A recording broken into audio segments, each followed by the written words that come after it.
Okay, so I'd like to title everything that I do. And if I had a title for this one, it would be Dealing with the Traumatic Effects of What We've Witnessed Over the Last 10 Days.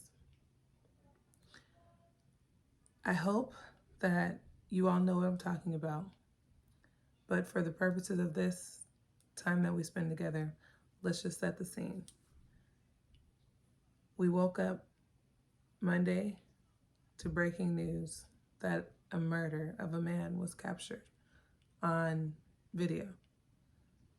And it shook the nation. No more coronavirus reporting, no more social distancing, anger, hate, pain, frustration, all surfaced and all hell broke loose.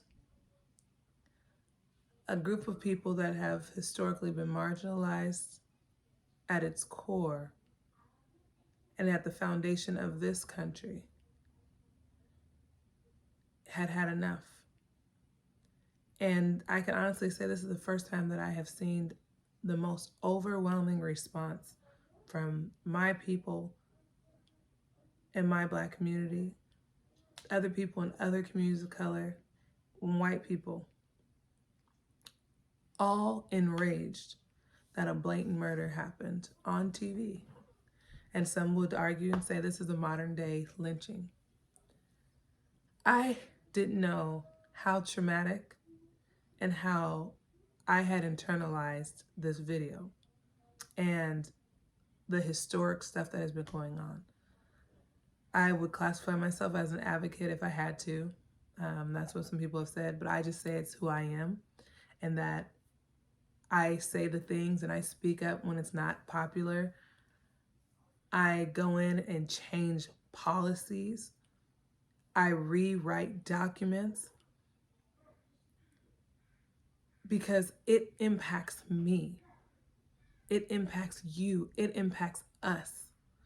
And I just refuse to sit back and say nothing at all. I just won't do it. I just can't do it. That's not who I am. But I have learned to be strategic and I've learned to pick my battles.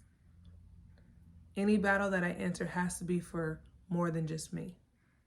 It has to be for everyone, that all kids will benefit, that all moms or all dads. It has to be for more than just my family, because this life that we're living is not just about us, but it's about those around us. And if you are not making others in your community better by being in your life, it's time to take a look again and see, what can I do different? How can I be a leader and an example of change? How can I set the trend? How can I undo the systemic racism that has continued to happen? We, you, I have a responsibility to make these changes, and it starts with us. And so today, I specifically want to talk about our children. I can say that we found out about what was going on Monday, and it overwhelmed us. All of a sudden, it dominated our conversation. Then little bits and pieces of information started coming in. Tuesday came, more information started to come out about George Floyd. Wednesday came, the response of our people united and protest started, and people hit the streets. And that was what needed to happen. We had no choice but to stand up and to say something, even at the expense of losing more lives.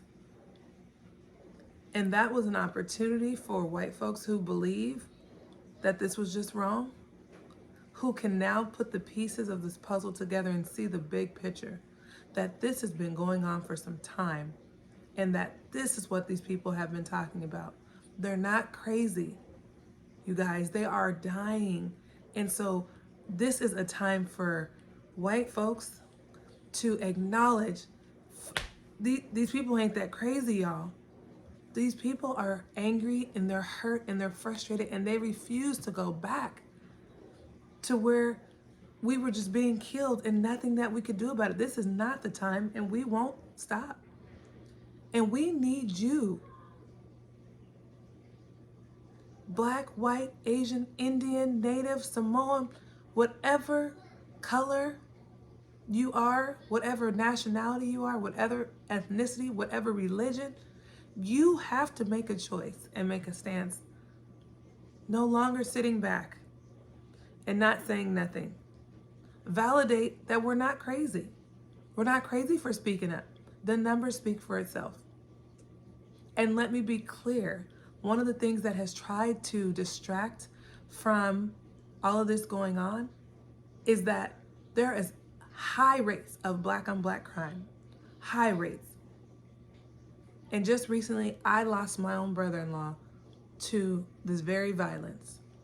And it shook me to my core. And that is a time when I realized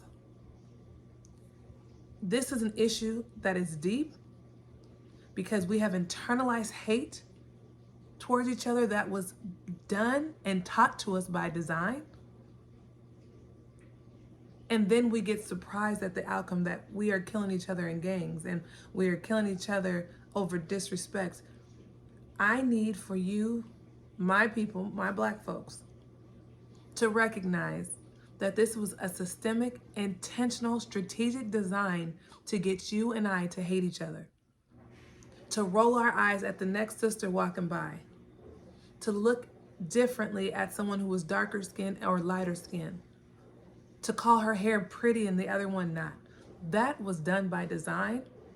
And you and I have just been falling in line. The media has been falling in line. The books that we read and the studies in the education system have just helped us to fall in line. The stereotype that we have about this baby mama stuff, baby daddy stuff, the absent father, the ghetto black lady, the angry man, all those were done strategically and by design. And it is up to you and I to make that change and to decide today that we cannot participate in that design. And I'm going to say all this to say, in order to undo that, love has to win. Love is going to be the only way. And I want you to refer back to the clip that says love. Okay? And that's going to help us to guide this conversation. But love is truly the answer.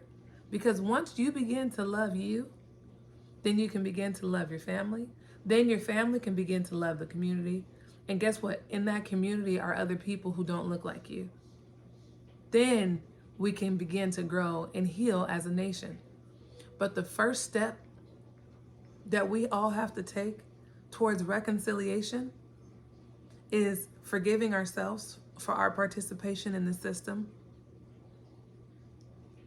And we're all guilty of participating in the system. White, black, Asian, Indian, Mexican, we are all guilty of participating. Why? Because we have perpetuated the hate. And we haven't gone out of our way to make sure that the other groups of people know where we stand and the love that we have. And I know this is going to be some controversy. And just so you know, I don't entertain any foolishness. I don't respond. We all have our opinion, and that's just my opinion. So please take it as that. You can agree or disagree.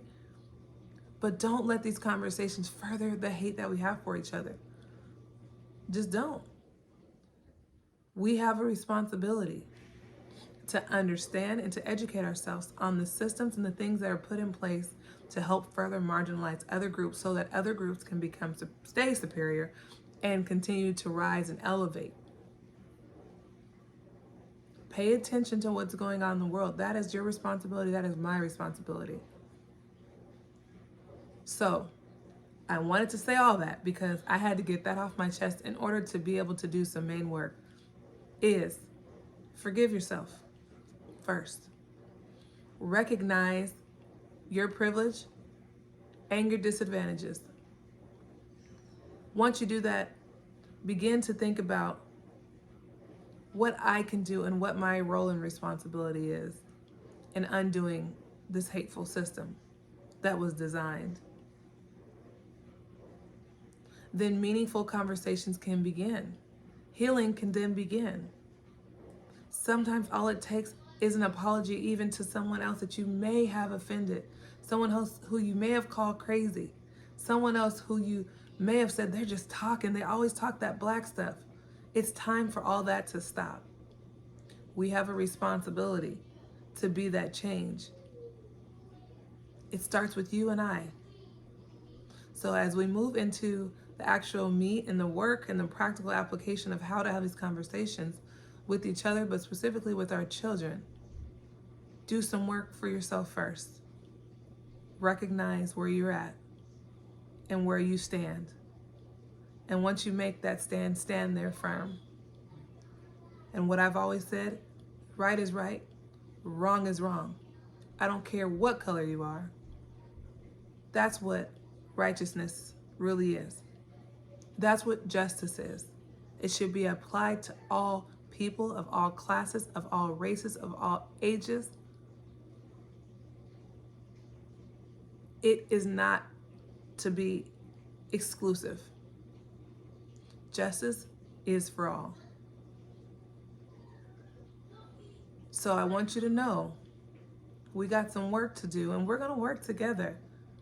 We are going to work together on this thing, and we're going to walk together. We're going to hold hands one day, maybe not during quarantine and during all this foolishness, but one day we're going to be able to say, you know, we partnered in undoing this. We watched our children's children be able to walk in a different level of freedom. Because right now, there's no freedom, and it's costing us lives. It's costing health issues. It is costing us uneducated children. It is costing us countless and countless of people that are incarcerated. It is costing us representation in the media. It is costing us. This is a costly, costly cause. So our goal is to do our part. That's it. One choice at a time.